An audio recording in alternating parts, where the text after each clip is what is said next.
Welcome everyone to Weekly News and DW with Major Tidbits, and the topic for this video is Sara, epektibo ba sa DepEd? Now, let me tell you a story about a certain constitutional commission na naatasang i-audit ang gobyerno at mga ahensya nito, particularly with the Department of Education para sa taong 2023. Sinita ng Commission on Audit ang Departamento ng Edukasyon dahil sa mga maanumalyang procurement at general things done particularly sa mga feeding programs na nangyari under Vice President Sara Duterte's term as the Department of Education Secretary, including molds sa mga pinamimigay na pagkain, may peste, kulang ang bilang, mas maliit kaysa sa inaasahan, at nakalistang mga items sa procurement papers ng ating kalihim ng edukasyon. By the way, nagkakahalaga ang mga school-based feeding program na inimplementahan ni Vice President Sara Duterte with all those ng mahigit 6 na bilyong piso. So, you know, even just a smaller bread than what was initially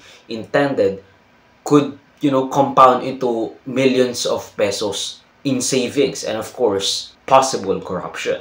And I'm not saying that it happened. I'm just saying that there's a possibility that it could happen. Nang inaudit ng COA ang Duterte-led DepEd for 2023, nalaman sa buong taon na pumalya si Vice President Sara Duterte sa pag-achieve ng mga goals patungkol sa pagpapagawa ng mga classroom repairs at mga pasilidad sa paglinang ng edukasyon, including equipments at furnitures at fixtures, pagre-rehabilitate, pagpapagawa ng mga classroom, pati na ang mga waste and sanitation facilities at electrification. Ayon sa COA, 192 sa mahigit 6,000 classrooms lang ang naipagawa ng ahensya or at 3% success rate, samantalang under construction pa rin ang 4,000 classroom o around 40% or no 70% still under construction. Now, sure, let's grant her that 70% figure and, you know, sasabihin nila na okay, under construction naman to, so it's on the way. So 70% of the construction, or it is being under construction. So nasaan ang mahigit 27% na target?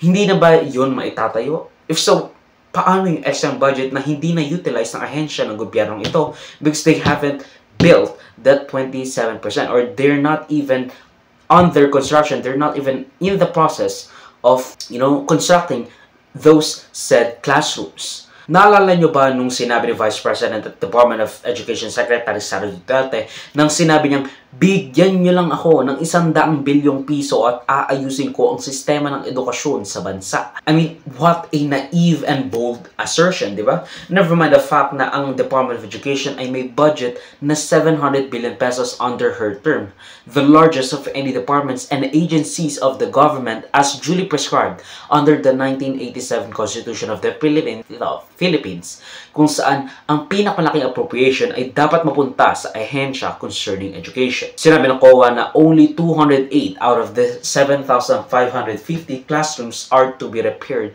in 2023 were completed, with 2,000 undergoing repair and more than 5,000 still to be procured. Nakita rin na only 3 out of the 88 target last mile schools were completed, or again around 3%. These LMSs are supposed to be what bridges the resources of the agencies sa mga lilim na lugar. Talagang kitang-kita na kaya naman pala underachievers din ang ating mga estudyante sa Pilipinas kahit na ang daming mga honors, high honors, and even highest honors. Kasi pati pala yung kalihim ng edukasyon nila underachiever din. Nakakapanlumo na sila ang nag-set ng mga target na ito. Tapos barely 10% cumulatively ang nakompleto nila para sa fiscal year 2023 with a 700 billion pesos budget. Magtataka ka na lang talaga kung saan ba napunta ang mga ito. I mean, where did it all go? Anong nangyari sa mga budget na nakalaan na para sa mga target nilang ito? I mean, yung mga hindi natapos or never even bothered to start the paperworks on. Anong nangyari sa kanila? What happened to whatever it is that we should have been done, or what should have been done? Because of this and some other stuff, inuutusan ng COA or Commission on Audit ang DepEd na isoli ang mahigit 12 bilyong unsettled na balance. This besides sa mga kakulangan sa mga target nila na sinabi ko earlier. The 12 billion pesos is mostly from the disallowance ng paggasta. Kumbaga hindi nila pinapayagang gastahin ito because it's maanomalya. Yung hindi karapat-dapat na paggastas sa kaban ng bayan.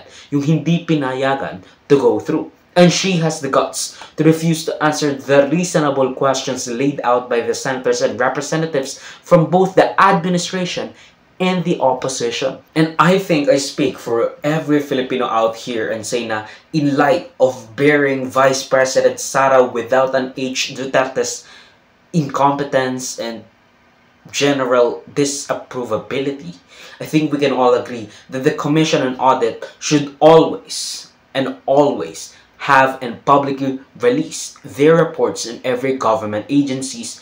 And if that is so already, I call upon the Filipino media, content creators to scrutinize at tignan yung mga irregularidad, lalo na sa mga ganitong bagay, dahil as long as the mandate of any constitutional commission is impartiality, accountability is only possible when it is scrutinized. Kung malalaman ng taong bayan kung saan ginamit in an easy, informative at digestible way ang paglustay sa ating kaban ng bayan, at least alam natin kung saan nila ito iginagasta. That way, we can impeach or kick them out of office kung ganoon na lang ito kagrabe. But you know, since wala na siya sa Department of Education, I don't think anything will actually happen as of yet. Maybe impeachment? I don't know. But, you know, that's kind of an extreme thing. Here, ang video clip na ito ay galing sa aking series na News Worthy Recap. Check the entire video for the complete weekly news recap and subscribe to the channel to be kept up to date sa mga local at global news na I'll make sure would be interesting to you particularly. Di ko alam yung name mo pero you should subscribe. You... Muhammad Smith? I don't fucking know. John Smith?